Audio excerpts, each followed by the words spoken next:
कोई गलत कार्य हो रहा है उसको रोकने के लिए क्रोध होना चाहिए। भगवान ने बनाया ही क्यों है, आपको दिया क्यों है?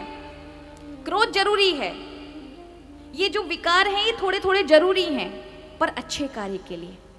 हम क्या करते हैं, हम बेकार की चीजों में ये चीज लगा रहे होते हैं जिसका कोई अर्थ नहीं है, निरर्थक चीजों में अपनी ही जिंदगी को बेकार बना रहे होते हैं।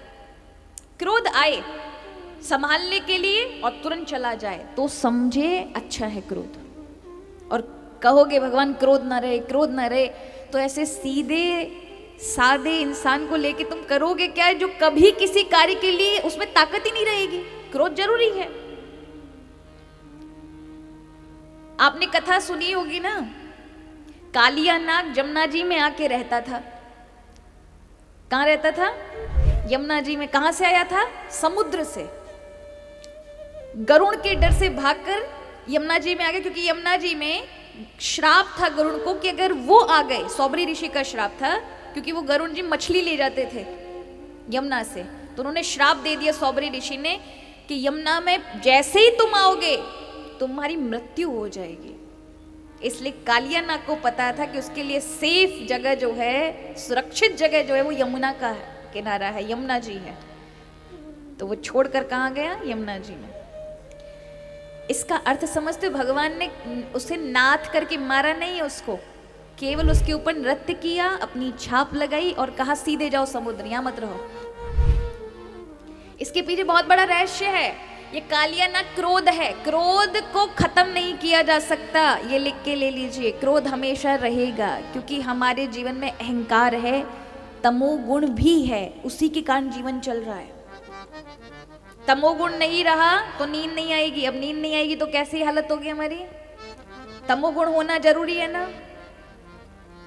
तमोगुण नहीं हुआ तो फिर रात्रि को नींद नहीं आएगी, नींद नहीं आएगी तो अगला दिन अच्छा नहीं मिलेगा, सिर फटेगा, शरीर थका थका लगेगा। नींद जरूरी है। तो ये कालिया क्रोध का रूप है। हमें क्रोध कहाँ करना चाहिए? समुद्र जैसी जगहों पर। मतलब क्रोध बनाया किस लिए? समाज में कुछ गलत हो तो आवाज उठाओ, क्रोध आना चाहिए, आक्रोश होना चाहिए। कुछ गलत हो रहा हो, कोई बेचारा गरीब पिट रहा हो और कोई बड़ा बन करके और किसी पे हिंसा कर रहा हो, गलत कर रहा हो, तो क्रोध आना चाहिए उसको रोकने के लिए। हमारी बहन बेटियों के साथ कुछ गलत हो रहा हो तो क्रोध आना चाहिए। जरूरी नहीं कि हमारी बेटी हो तभी, किसी की भी हो, कुछ गलत हो रहा है तो हम नहीं सहेंगे, ये क्रोध आएगा तभी। लेकिन हम उतारते हैं, महाराज सब्जी में नमक ज्यादा हो गया तो क्रोध कर दिया, पत्नी का ये कुछ ज्यादा ऊंचा बोल गई, वहां क्रोध कर दिया। पत्नी ने ये नहीं किया क्योंकि पता ही नहीं पे अपन ज्यादा दम दिखा सकते हैं, बाहर तो हमारा कोई सहने वाला नहीं है। पत्नी, बच्चे, परिवार ये जिन पे अपन बार बार आंख दिखा सकते हैं, बेचारे कुछ कहेंगे नहीं। गलत है। इन चीजों में अगर अपनी इस ऊर्जा को बर्बाद करेंगे तो अपना ही जीवन खराब कर लेंगे। एक उदाहरण मैं हमेशा कथाओं में रखती हूँ।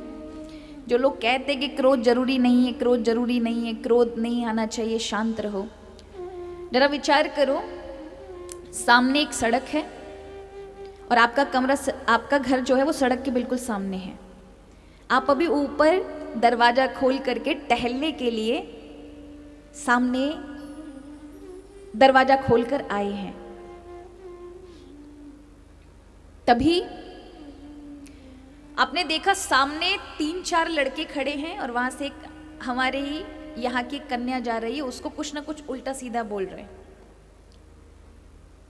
अब यहाँ 4 ऑप्शन है आपके पास कि आप क्या करेंगे उस समय। पहला, आप देखेंगे वो मुंह फाड़ रहे हैं, हंस रहे हैं, तो आप भी हंसेंगे और अनदेखा करेंगे, हंसेंगे, आप भी उसमें शामिल हो जाएंगे। दूसरा, कि वो कन्या जा रही है, वो हंस रहे हैं और आपने देखा, आपके मन में आया भैया लड़ाई झगड़ा हो जाएगा, अपने को नहीं देखना, इधर उधर देखते हुए भी अनदेखा कर देना, अपने को लड़ाई झगड़े में नहीं पड़ना। तीसरा, दरवाजा बंद करके अंदर चले जाना कि आपने तो कुछ देखा ही नहीं। और चौथा, मेरी बेटी होती तो क्या होता, गुस्सा आना, इनकी इतनी हिम्मत, आए और खींच के 2 चांटे लगाए। कौन से वाले बनना पसंद है? कौन सा? चौथा। चौथा ही ना? अब उसके लिए क्रोध आना चाहिए कि नहीं? अब ये क्रोध वाली बत्ती खत्म कर दोगे तो आपको लगता है कुछ सही कर पाओगे? भगवान ने इसलिए कालियानाग से कहा कि तुम यमुना जी में मत रहो, छोटी छोटी चीजें घरों में परिवार में क्रोध मत करो। अच्छे कार्य के लिए भगवान ने सुधार के लिए आक्रोश दिया है, वहां क्रोध करो। अपना इन छोटी छोटी पारिवारिक इन झगड़ों में अपना क्रोध की उस ऊर्जा को बर्बाद मत करो जिस ऊर्जा को भगवान ने किसी अच्छे कार्य के लिए दिया है। पर प्राय हम बड़े कार्यों में तो एकदम कमजोर और बिना किसी उसके हम में वो ऊर्जा ही नहीं है, और ये इस ऊर्जा को हम अपने परिवार अपने ही लोगों में उनका जीवन बर्बाद करने में और अपना साथ में बर्बाद करने में लगा रहे होते हैं।